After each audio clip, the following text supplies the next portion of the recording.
चलिए तो हमें स्टार्ट करना है क्लास 8 साइंस का नेक्स्ट टॉपिक। इसमें हम पढ़ेंगे प्रोपेगेशन ऑफ साउंड। साउंड हमारा कैसे प्रोपेगेट करता है, कैसे ट्रेवल करता है, इसके बारे में हमें पढ़ना है।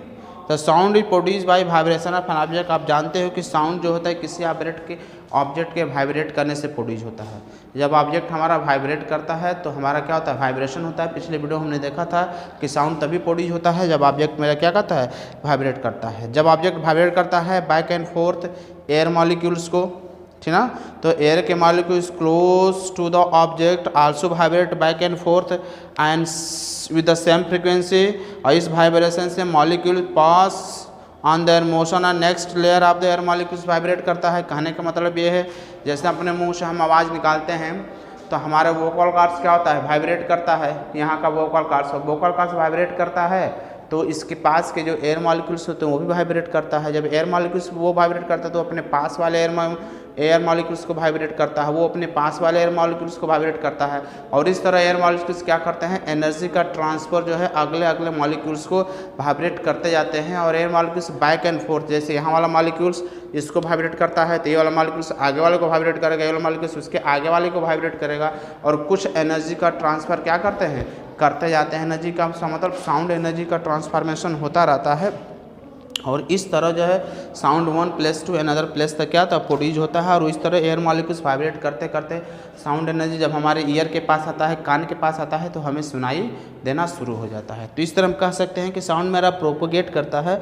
तो when an object vibrate then the air around its also start vibrate exactly the same way and carry sound to our ear through the vibration of its molecules. यानी जब भी कोई ऑब्जेक्ट वाइब्रेट करता है, जैसे हम साइकिल के bell को हम बजाते हैं तो साइकिल के बेल में वाइब्रेशन होता है तो उसके चारों तरफ के एयर मॉलिक्यूल्स क्या है तो वो भी वाइब्रेट करता है।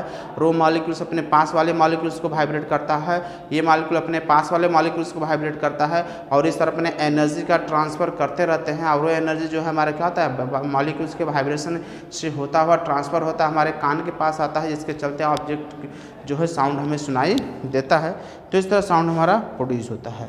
साउंड जो हो प्रोड्यूस होता है ह्यूमन्स बीइंग कैसे, हम लोग के मुंह में कैसे साउंड प्रोड्यूस होता है, तो हमारे मुंह में जो है ह्यूमन्स जो है बीइंग होता है produce sound by using the voice box, जिसको हम लॉरिनेक्स बोलते हैं, है ना। हमारे माउथ के अंदर जो है लॉरिनेक्स होता है, वॉइस कॉर्ड होता है, ठीक ना, situated in our throat at the top of the wind pipe.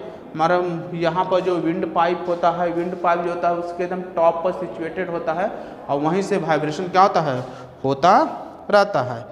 और जब ये ह्यूमन्स जो voice box contain any ligament known as vocal cord, उसके अंदर वोकल कॉर्ड्स पाया जाता है। जब वोकल कॉर्ड्स हमारा काइंड ऑफ का एक प्रकार का स्ट्रिंग होता है तो साउंड प्रोड्यूस होता है by the vibration of vocal cords. तो वोकल कॉर्ड्स के वाइब्रेशन से ही मुंह के अंदर जो मेरा वोकल कॉर्ड होता है उसके वाइब्रेशन से ही हमारे माउथ से क्या होता है, साउंड प्रोड्यूस होता है।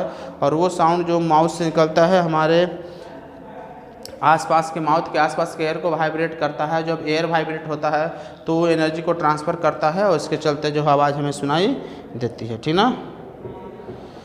बाकी हम करते हैं sound need the medium for the propagation. Sound को प्रोपेगेट करने के लिए हमें मीडियम की भी ज़रूरत पड़ती है। दूसरी चीज़ कि due to short vocal cord the frequency of the man's voice होता है हायर दैन द वुमेन्स की फ्रिक्वेंसी जो है मैन की फ्रिक्वेंसी से हायर होता है।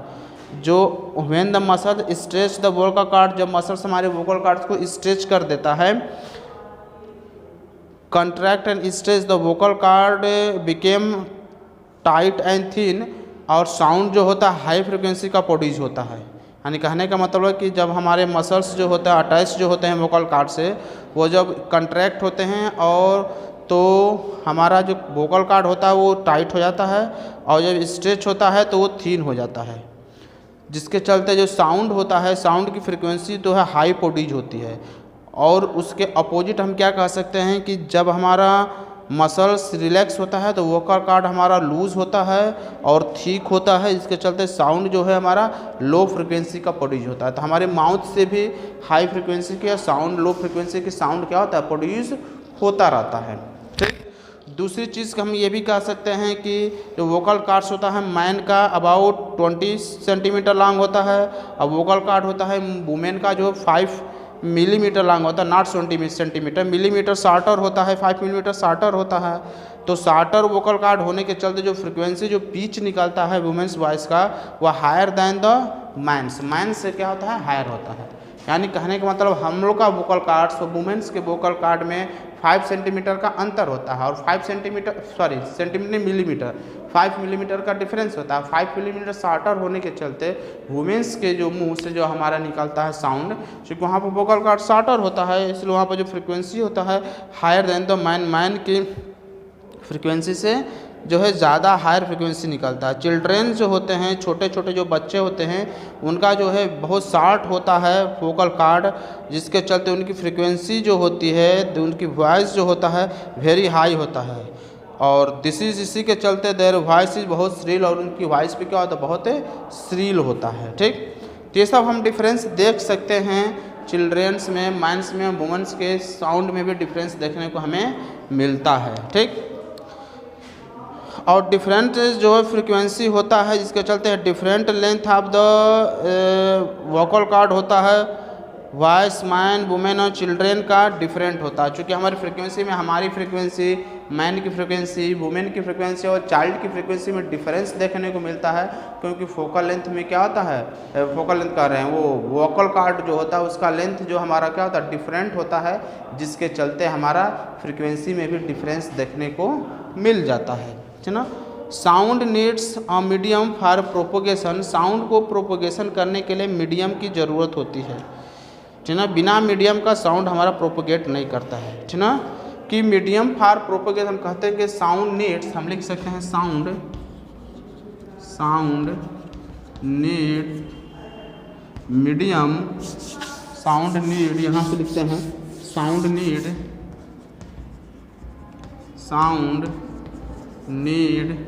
मीडियम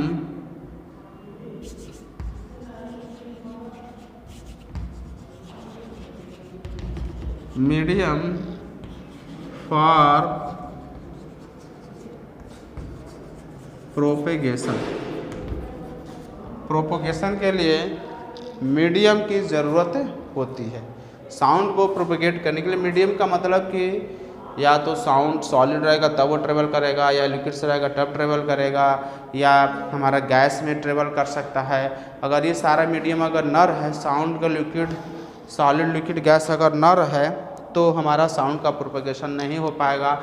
हम पास में ही रहेंगे, यहीं बगल में ही बैठे रहेंगे और एक दूसरे से बात करेंगे तो आवाज़ हमें सुनाई नहीं देता है। तो इसलिए जो है साउंड को प्रोपोगेट करने के लिए मीडियम की ज़रूरत पड़ती है। विदाउट मीडियम साउंड हमारा प्रोपोगेट नहीं हो पाएगा। इसके लिए 2-3 एक्टिविटीज़ भी आपके बुक में दे रखा है, हम आसानी से पता कर सकते हैं, ट्रेवल कर सकते हैं। कह सकते हैं कि वैक्यूम में साउंड हमारा कैरी नहीं करता है, क्योंकि साउंड को कैरी करने के लिए कोई मॉलिक्यूल्स ही नहीं होता है, मॉलिक्यूल्स वाइब्रेशन ही नहीं होगा, तो फिर हमारा साउंड एनर्जी ट्रांसफ़र नहीं हो पाएगा एक प्लेस से दूसरे प्लेस तक, जिसके चलते वैक्यूम में जो है हमारा साउंड प्रोड्यूस नहीं होता है। ठीक, तो इस टॉपिक में इतना ही। फिर हम अगले में वीडियो में कुछ एक्टिविटीज़ देखेंगे, कैसे पता चलेगा कि वैक्यूम में साउंड हमारा प्रोड्यूस नहीं होता है।